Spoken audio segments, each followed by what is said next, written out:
ഞാൻ അറിഞ്ഞപ്പോഴേക്കും എല്ലാം വൈകിപ്പോയി.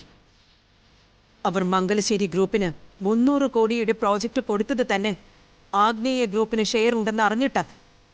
നമ്മളെ വിശ്വസിച്ച്. ഇനി നിന്നോട് ഞാനൊരു കാര്യം പറയാം. സ്വാതി വഴി സഞ്ജുവിന് കിട്ടിയ നേട്ടമല്ല ഇത്. ഇത് ലച്ചു കൊണ്ടുവന്ന ഭാഗ്യം. എനിക്ക് മനസ്സിലായില്ല. സഞ്ജുവിന്റെ ഭാര്യ ലച്ചുവ. രണ്ടാം കെട്ടുകാരി ഒരു പ്രഹസനം മാത്രം. ലച്ചു മംഗലശ്ശേരിയിലുള്ള കാലത്തോളം അവർക്കെതിരെ നമ്മൾ എന്ത് ചെയ്താലും ഒരു ഫലവും കാണില്ലെന്ന് അനുഭവം കൊണ്ട് ഞാൻ പറയുക. അവൾക്ക് എന്താ മാനുഷിക ശക്തിയുള്ളത്? വെറും ഒരു പെണ്ണ്, ജീവിക്കാൻ അറിയാത്തവള്. നീ ലച്ചുവിനെ പുച്ഛിച്ച് തള്ളരുത്. ലച്ചുവിനെ പറ്റി ആ നാട്ടുകാർ വിശ്വസിക്കുന്ന ഒരു സത്യമുണ്ട്. അവൾ എവിടെയുണ്ടോ അവിടെ ഭാഗ്യം ഉണ്ടാവുന്ന. അതിന് പെരുവണ്ണാപുരത്തുകാർക്ക് പറയാൻ ഒരുപാട് കഥകളുണ്ട്. അവളെ മംഗലശ്ശേരിയിൽ നിന്ന് ഇറക്കി വിടാനാ ഒരു ജോലി ഞാൻ അവൾക്ക് ഏർപ്പാടാക്കി കൊടുത്തത്.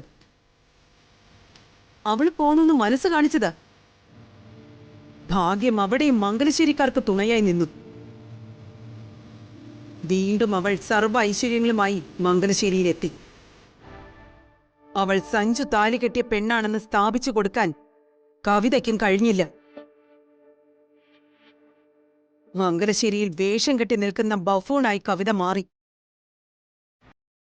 തെളിവില്ലാതെ സഞ്ജുവിന്റെ ആദ്യ ഭാര്യയാണ് ലച്ചു എന്ന് പറഞ്ഞാ ഇനി വില പോകില്ല.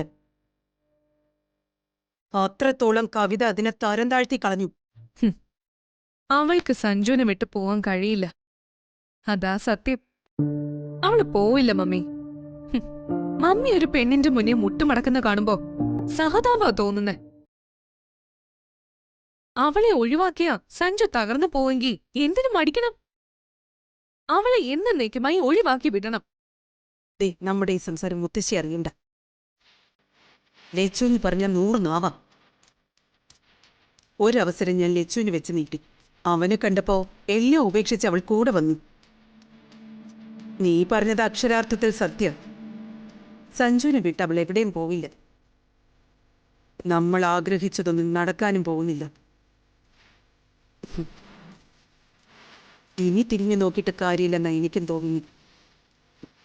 അങ്ങനൊരു കനത്ത പ്രഹര എനിക്ക് കിട്ടിയിരിക്കുന്നത്. ഇന്ന് രാത്രി ലച്ചു തീർന്നു കിട്ടണം. മംഗലശ്ശേരിയുടെ വിധി ഇനി എന്താകുമെന്ന് എനിക്ക് കാണണം. നിങ്ങൾ എല്ലാവരും വിശ്വസിക്കുന്ന പോലെ ലച്ചു ഭാഗ്യദേവതയാണെങ്കിൽ സഞ്ജു താലി കെട്ടിയ പെണ്ണായി ഇനി അവള് വേണ്ട. മമ്മിക്ക് കഴിയുമെങ്കിൽ ചെയ്ത് കാണിക്ക. നാളെ ലച്ചു ഈ ലോകത്തില്ല എന്ന വാർത്ത എനിക്ക് കേൾക്കണം. അപ്പൊ അറിയാം മമ്മിയുടെ വിശ്വാസ പ്രമാണം സത്യമാണോന്ന്.